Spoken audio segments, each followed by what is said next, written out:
संतोष और आप देख रहे हैं सीरीज 11। अभी हम पटना जंक्शन के ठीक सामने खड़े हैं, पटना जंक्शन पर हैं और मेरे साथ यहाँ कुछ यात्री हैं। मैं उनसे सीधा सवाल जानूंगा कि अब की बार किसकी सरकार, क्या कहना चाहेंगे। बाबा कहाँ से हैं आप? मैं पटना से हूँ। पटना कौन सी जगह से हैं? मैं पटना यही बगल में रहता हूँ।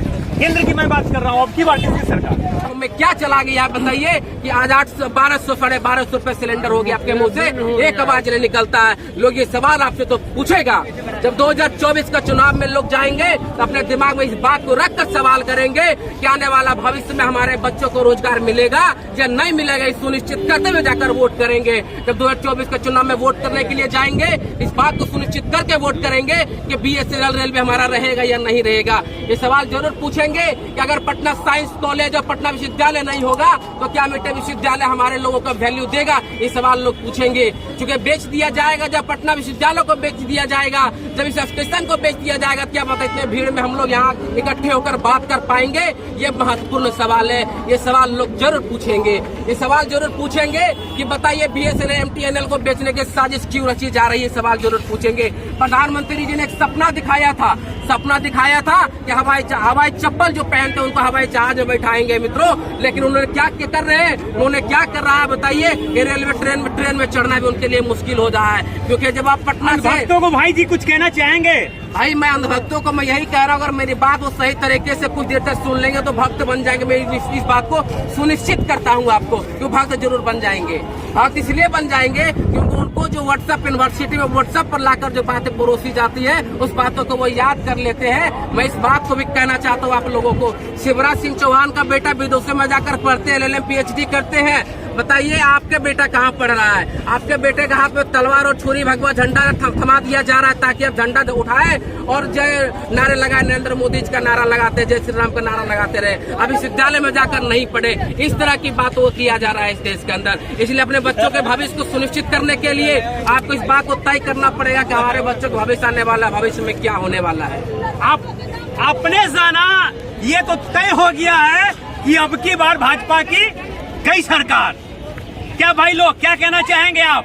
जिस तरीके से महंगाई चरम सीमा पे है, बढ़ती बेरोजगारी, महंगाई, पेट्रोल, डीजल, रसोई गैस, ऐसा अगर हमारे बिहार के अंदर और पूरे भारत के अंदर 1000 लोग हो जाए, 135 करोड़ आबादी है, 140 करोड़ का ऑलमोस्ट आबादी में से, तो अब की बार भाजपा की कई सरकार और फिर से नई सरकार बनेगी, नई दिशा, नई रोजगार मिलेगी। हमें लगता है तमाम लोगों के मुद्दा एक ही होगा कि पिछले 45 सालों में सबसे ज्यादा बेरोजगारी की आंकड़ा इस बार आया है।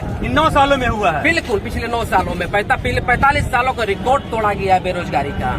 मोदी जी कहते प्रत्येक साल 2 करोड़ लोगों को रोजगार मिलेगी, रोजगार मिला क्या?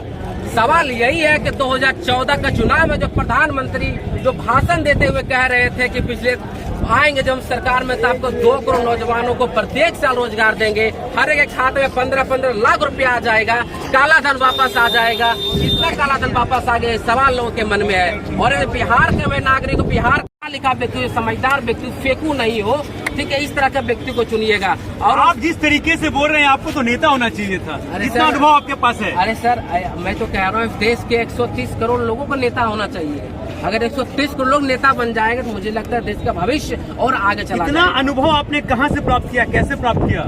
सर, जिस तरह से मैं संघर्ष कर अपने जीवन में, बाकी लोग यहाँ जितने मुझे सबके अपने अपने जीवन का संघर्ष है।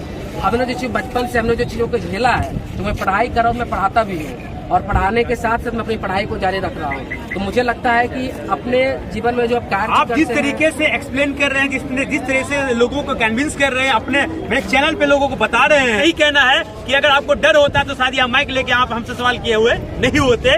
ये सवाल यूपी में जाकर भी आप सवाल कर सकते थे कि वहाँ कितने डरे से हमें लोग हैं। तो जाहिर सी बात है, मेरे साथ कुछ और लोग भी हैं, मैं उनसे जानना चाहूंगा। भाई कहाँ से हो? हम तो कहना चाहेंगे कि मोदी की सरकार बनना ही नहीं चाहिए, क्योंकि जैसा काम कर रहे हैं बाहरी स्तर पर, जो अच्छा काम कर रहे हैं उससे लेना देना नहीं है। जो रेल ये सब आप पढ़ रहे हो, लेकिन मोदी जी ये कहते हैं कि अगर जो ग्रेजुएट कर रहा है, जो एमटेक कर रहा है, जो बीटेक कर रहा है, जो इंजीनियरिंग कर रहा है, अगर वो पॉपुलर कर रहा है तो भी एक रोजगार है। तो भाई आप एक पढ़ाई कर रहे हो, शायद आप मैट्रिक में, कौन सी एजुकेशन क्या है?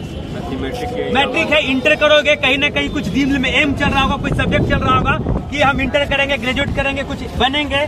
गार्जियन भी पढ़ा रहे होंगे ये सोच के कि मेरा बच्चा कुछ बनेगा। आगे क्या फ्यूचर इन सोचा, इन फ्यूचर में क्या बनना है? सर डीएम बनिए। डीएम बनना है? पॉसिबल है डीएम बनना? आज का स्थिति तो देखकर नहीं बन सकते हैं। तो ये स्थिति है, हमारे युवाओं को ये मनोबल टूट चुका है कि ये स्थिति जो अभी माननीय प्रधानमंत्री मोदी जी की स्थिति होगी, उनकी मानसिकता जो हो गई है, ये होना चाहिए था कि जब पढ़ेगा भी इंडिया तो बढ़ेगा इंडिया।